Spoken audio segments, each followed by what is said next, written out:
इसमें कोई शक नहीं है कि इस वक्त सुहेल आफरीदी इमरान खान के बाद सेकंड नंबर पे पाकिस्तान में या दुनिया भर में ओवरसीज़ पाकिस्तानियों में अगर कोई पॉपुलर है तो वो सुहेल खान आफरीदी हैं। ज़ाहिर है उनको इमरान खान साहब ने KPK के वज़ीर आला के लिए उनको मुंतखब किया और एक ऐसे वक्त पे किया जो बहुत क्रूशल टाइम है। तो क्रूशल टाइम में जब कप्तान किसी खिलाड़ी को जब मैच बहुत फंस जाए और कप्तान किसी खिलाड़ी को भेजे तो उससे इस बात का भी इदराक और एहसास होता है, पता चलता है कि कप्तान को उस खिलाड़ी पर कितना एतमाद है। इसमें भी कोई शक नहीं है कि उन्होंने जिस तरह से इससे पहले जब वो वज़ीर आला नहीं थे तकरीर असम्बली में की तो उसमें कहीं पे भी उन्होंने कोई कंप्रोमाइज़ नहीं किया और दबंग बात की और कोई उन्होंने इमरान खान के नज़रिए और सोच और अप्रोच से एक कदम भी पीछे नहीं थे।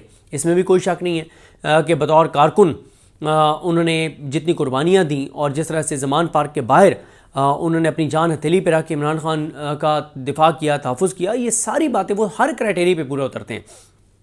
लेकिन जो मैंने आपको अर्ज़ किया कि एक कन्फ्यूजन जो गलत फहमी जो इस वक्त मैं बहुत ज़्यादा देख रहा हूँ लोगों के अंदर, वो ये है कि लोग ये समझ रहे हैं कि कॉल जो है वो सुहेल आफरीदी साहब ने देनी है। ये एक गलत फहमी है, ये कन्फ्यूजन है। क्यों? देखें, सुहेल आफरीदी साहब का काम है कॉल के लिए तैयारी करना, मोमेंटम बनाना, KPK के लोगों को मोबिलाइज करना। उनकी देखें, वो KPK की हद तक चीज़ें कर सकते हैं, पंजाब में वो नहीं कर सकते, सिंध में वो नहीं कर सकते, बलूचिस्तान में वो नहीं कर सकते, AJK में वो नहीं कर सकते, GB में वो नहीं कर सकते। तो पहला सवाल ये है कि क्या कॉल सुहेल आफरीदी ने देनी है? तो इसका जवाब है कि ये कॉल सुहेल आफरीदी ने इस्लामाबाद की नहीं देनी। क्यों नहीं देनी वो आगे चल के बात करते हैं। दूसरा यह है कि क्या वो इस्लामाबाद जाने के लिए तैयारियां कर रहे हैं? तो जी बिल्कुल 100% कर रहे हैं। अवामी राब्ता मुहिम भी चला रहे हैं और मैंने जब आपके साथ जब आप KP में थे और आपके साथ वीडियो कर रहा था तो उस वक्त भी मैंने ये बात की थी। अब मैं दोबारा आपको बता देता हूँ कि कल रात को जब मैं गया CM हाउस तो वहाँ पे जो लोग वहाँ पर यानी जैसे मैं इंटर हुआ सामने देखा 20 से 25 जो नौजवान हैं जो मुख्तलिफ सतह के ज़िम्मेदारान हैं ISF के और यूथ के, वो मौजूद थे। उसमें जो KP के सदर हैं ISF के मुशर्रफ वो भी मौजूद थे और इसी तरह से जो यूथ के ज़िम्मेदारान हैं वो भी मौजूद थे। जो दीगर एक टीम है अमजद शाह जो मरकज़ी सदर हैं ISF के, उनके भी टीम मेंबर्स वहाँ पर मौजूद थे। एहसान तूर जो मरकज़ी सदर हैं यूथ के, उनके लोग वहाँ पर मौजूद थे।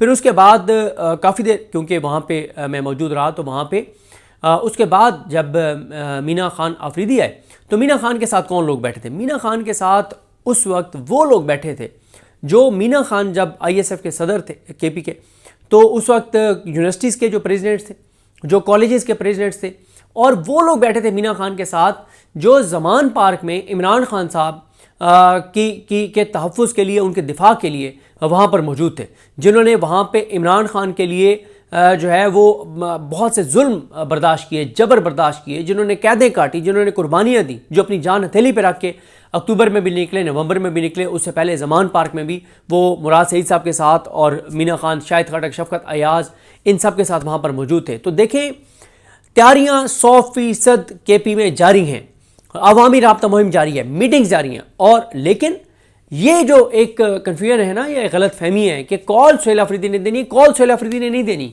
क्योंकि ये KP का मार्च नहीं है टुवर्ड्स इस्लामाबाद। अगर होना है तो ये पूरे पाकिस्तान का मार्च है, तो पूरे पाकिस्तान का फैसला सुहेल आफरीदी नहीं कर सकते। उनको इमरान खान ने वज़ीर आला KP बनाया है, उनको इमरान खान ने जो पार्टी के फैसले करने का कोई इख्तियार, पार्टी के फैसले करने का इख्तियार इमरान खान साहब ने उनको नहीं दिया। पार्टी में KPK में तंजीमी सदर कौन है? वो जुनैद अकबर साहब हैं। वो सेक्रेटरी जनरल कौन है? अली असगर साहब है। सेंट्रल देखें घोर साहब हैं और सलमान नाजा साहब हैं, या जो तहरीक तहफ़्फ़ुज़ यानी पाकिस्तान वो हैं। तो ये तैयारियाँ 100% जारी हैं, मीटिंग 100% जारी हैं, ओहदेदारान के साथ बातचीत 100% जारी है, अवाम के साथ अवामी राब्ता मुहिम जारी है। लेकिन फ़ैसला पार्टी की सियासी कमेटी ने करना है, सेंट्रल क़यादत ने करना है, जिसमें तमाम सूबों की भाई देखें, भाई KPK से पूछ के तो कॉल नहीं देनी ना, कॉल तो सिंध वालों से भी पूछना है, पंजाब वालों से भी पूछना है। अभी आप देखें तहरीक तहफ़्फ़ुज़ यानी पाकिस्तान ने जलसों का ऐलान करना था तो काफ़ी दिन तक उन्होंने वेट किया, क्योंकि पंजाब के हवाले से फैसला नहीं हो पा रहा था कि कहाँ कहाँ पे मुमकिन है, कहाँ पे नहीं है, क्या हो सकता है, उसकी वजह से रुका हुआ था। दूसरी जो बात है आज वैसे एक मीटिंग भी है आज इस्लामाबाद में, जिसमें सुहेल आफरीदी भी होंगे, मीना आफरीदी भी होंगे, बाकी भी लोग होंगे। देखिए, एक और मैं आपको ना इंटरेस्टिंग बात बताता हूँ, जिस मौजू पे बात कर रहा हूँ, ये इससे पहले किसी और ने ये बात नहीं की। महमूद खान चकजई साहब और अल्लामा राजा नासिर अब्बास साहब का इमरान खान साहब ने कहा है कि उनको ऑन बोर्ड लें, ये बात तो पता है, लेकिन अगली बात किसी ने इस पर बात नहीं की। मेरी इतला ये है, गलत भी हो सकती है, मैं कोशिश कर रहा था कि मेरी अल्लामा राजा नासिर अब्बास साहब से बात हो जाए, लेकिन वो मेरी बात नहीं हो सकी। जब मैं कॉल कर रहा था तो वो अटेंड नहीं कर पा रहे थे, जब उन्होंने कॉल की तो मेरा नंबर बंद था। तो मैं उनसे पूछना चाह रहा था, जो मेरी इतला है वो ये है कि महमूद खान चकजई साहब और अल्लामा राजा नासिर अब्बास साहब ने भी इमरान खान साहब को ये पैगाम भिजवाया है कि अभी आप इस्लामाबाद की कॉल मत दीजिएगा। उनके पास एक और प्लान है, लाहेअमल है, वो ज़ाहिर है उन्होंने, मुझे नहीं पता चला कि वो लाहेअमल और प्लान क्या है, लेकिन वो कुछ और है। अच्छा, एक डिस्कशन चल रही है, बड़ी इंटरेस्टिंग चल रही है तहरीक इंसाफ के ना सीनियर लोगों में, वो बड़ी इंटरेस्टिंग है। वो ये कहते हैं कि 27वीं आईनी तरमीम जो है वो ये कहते हैं कि अगर हम निकलते हैं, कहीं ऐसा ना हो कि हम इन मौजूदा हालात में कहीं हम ट्रैप में आ जाएं, कि कोई और चाह रहा हो कि हम निकलें और कुछ हो जाए। इसमें कुछ बातें मैं नहीं कर सकता, ज़ाहिर है वो इदारे के अंदर की चीज़ें हैं जो एक बाहर बैठ के लोग डिस्कस करते हैं, चाहे उसका वजूद 1% भी ना हो, लेकिन हर वक्त बाहर बैठे हुए लोग ये सुनते रहते हैं, डिस्कस करते रहते हैं कि अंदर ये हो रहा है, वो हो रहा है, फ़लाँ ये चाहता है तो फ़लाँ ये चाहता है, फ़लाँ ये नहीं चाहता तो फ़लाँ, ये बातें बाहर होती रहती हैं। कई बार ऐसा होता है कि उस बात का 1% भी वजूद नहीं होता, लेकिन बाहर लोग उसको बड़ा एनालिसिस बना के और पेश कर रहे होते हैं कि अंदर ये चल रहा है, हमारी खबर ये है कि अंदर ये चल रहा है। तो तहरीक इंसाफ के कुछ रहनुमाई समझते हैं कि कहीं हम ट्रैप होकर हम इस्तेमाल ना हो जाएं। अगर किसी ने भाई कोई अपनी हमारे कंधे पे बंदूक रख के अपनी लड़ाई लड़ना चाहता है तो सॉरी, हमारा कंधा अवेलेबल नहीं है। वो कोई लड़ाई अपनी लड़ना चाहता है, खुद लड़े भाई। और फिर वो ये भी कहते हैं कि अगर पीपल्स पार्टी और नून लीग के अंदर से डरे हुए हैं कि हम ये क्या कर रहे हैं, ये जो हम ये 27वीं तरमीम कर रहे हैं, ये तो बड़ा हमारे लिए नुकसानदेह है, वो ये कहते हैं कि फिर नून लीग और पीपल्स पार्टी स्टैंड लेना। वो कहते हैं कि वो एक एक पॉइंट को डिस्कस कर रहे हैं। वो कह रहे हैं अच्छा 27वीं तरमीम हो जाती है तो हमें क्या नुकसान है तहरीक इंसाफ को। मसलन वो कहते हैं जी बात हो रही है कि जी आईनी अदालत बन जाएगी।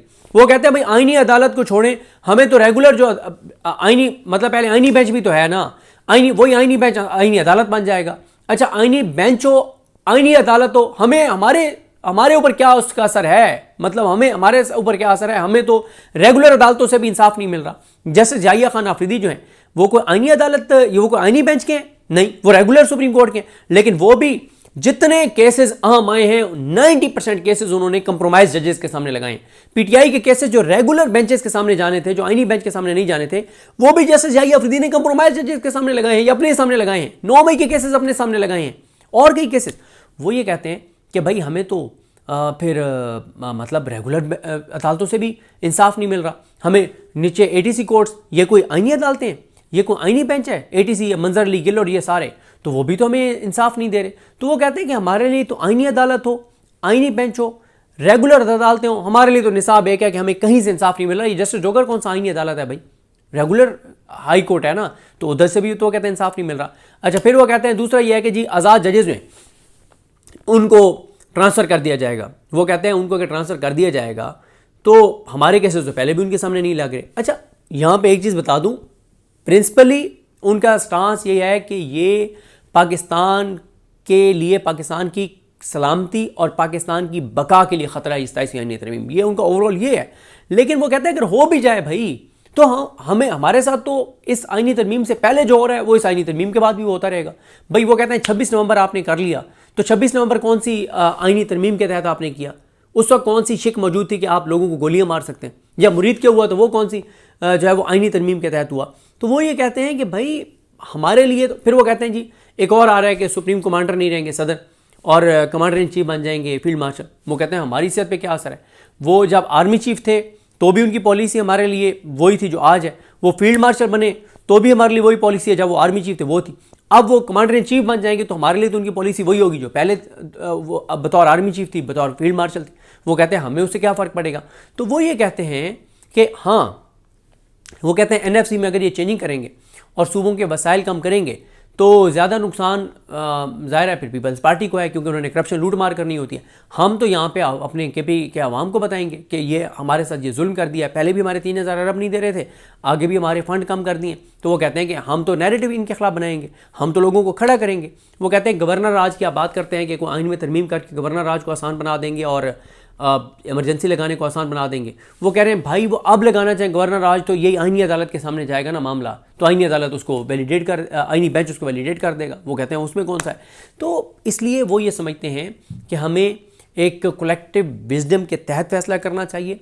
जो तहरीक तहफ़्फ़ुज़ यानी पाकिस्तान की पार्टीज़ हैं उनको ऑन बोर्ड लेना चाहिए। उससे पहले उनके पास अपना एक प्लान है जो मुझे नहीं पता, क्योंकि उन्होंने 7 जलसे भी नवंबर में अनाउंस किए हुए हैं और बलूचिस्तान में भी इजाज़त उनको नहीं मिल रही। कल पेशावर बलूचिस्तान हाई कोर्ट में केस भी था और उसकी डिटेल सोशल मीडिया पे तो मैंने देखी, लेकिन अब मुझे क्योंकि एक्यूरेट और एग्जैक्ट नहीं पता कि वहाँ पे क्या हुआ है, तो इसलिए मैं उस पर बात नहीं कर रहा। दाऊद शाह साहब और दीगर जो है वो प्रेस कॉन्फ्रेंस कर रहे थे, उस हवाले से क्लिप्स चल रहे थे। तहरीक तहफ़्फ़ुज़ यानी पाकिस्तान के ट्विटर अकाउंट है उसके ऊपर भी वो सारे क्लिप्स आए हुए थे।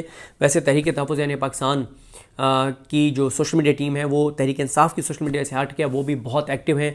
हर चीज़ तहरीक तहफ़्फ़ुज़ यानी पाकिस्तान के रहनुमाओं की वो प्रॉपर जो है वो ट्विटर के ऊपर आ रही है। तो इसलिए महमूद खान चकज़ई साहब और अल्लामा राज नासिर अब्बास साहब को भी ऑन बोर्ड रखा जाएगा। अख्तर जान मेंगल साहब, इसी तरह से मुस्तफ़ा नवाज़ खोखर साहब, इन सारों को भी ऑन बोर्ड रखा जाएगा। तो इसके मुताबिक फ़ैसला होगा। तो जिस तरह से मैंने चौधरी साहब आपको अर्ज़ किया कि तहरीक इंसाफ के सीनियर लोगों में है कि भाई बड़ा फूंक फूंक के कदम रखना होगा। अगर हमने यहाँ मार्च किया और हम नाकाम हो गए तो वो कहते हैं कि 26 नवंबर हुआ और 26 नवंबर के बाद के इस नवंबर तक हम एक बड़ी एक्टिविटी भी नहीं कर सके 5 अगस्त के एहतजाज के अलावा। तो वो कहते हैं अगर खुदा न खास्ता अब हम निकले और फिर गोलियां लग गई और लोगों की जानें चली गई, जानें भी चली जाएंगी और उसके बाद हम हो सकता है 2 साल ना उठ सके। भाई आप अली अमीन गंडापुर साहब को हटा के सोहेल आफरीदी साहब को लाए और वो ऐसी चीज़ें कर रहे हैं कि जिसमें सूबे में भी पॉपुलैरिटी पीटीआई की दोबारा ऊपर आ रही है, मोमेंटम भी बढ़ रहा है, टेम्परेचर भी बढ़ रहा है और हो सकता है टेम्परेचर वो इतना बढ़ा दें सोहेल आफरीदी, मोमेंटम इतना बढ़ा दें कि टॉक्स शुरू हो जाएं, संजीदा टॉक्स शुरू हो जाएं। तो आप एक तरफ मोमेंटम बनाते चले जाएं, बढ़ाते चले जाएं, टेम्परेचर बढ़ाते चले जाएं, तैयारी शुरू करते जाएं, साथ आप मौका भी देते रहें बातचीत को। अगर साथ साथ बातचीत भी चलती रहे, बातचीत से कुछ निकल आए तो ठीक है, नहीं तो 2-3-4 माह के अंदर आप मोमेंटम बढ़ा के और आप फिर कॉल दे दें। लेकिन इस वक्त वो ये समझते हैं तहरीक इंसाफ के कुछ रहनुमा कि जल्दबाजी में कोई ऐसी चीज़ ना करें कि सोशल मीडिया के ऊपर ज़ाहिर है लोगों के सेंटीमेंट्स हैं, नेक नियति के साथ हैं कि वो चाहते हैं कि इमरान खान साहब रिहा हों, लेकिन उस दबाव में आके कोई ऐसा फैसला ना कर दिया जाए जिससे फ़ायदे की बजाय जो है वो नुकसान हो जाए।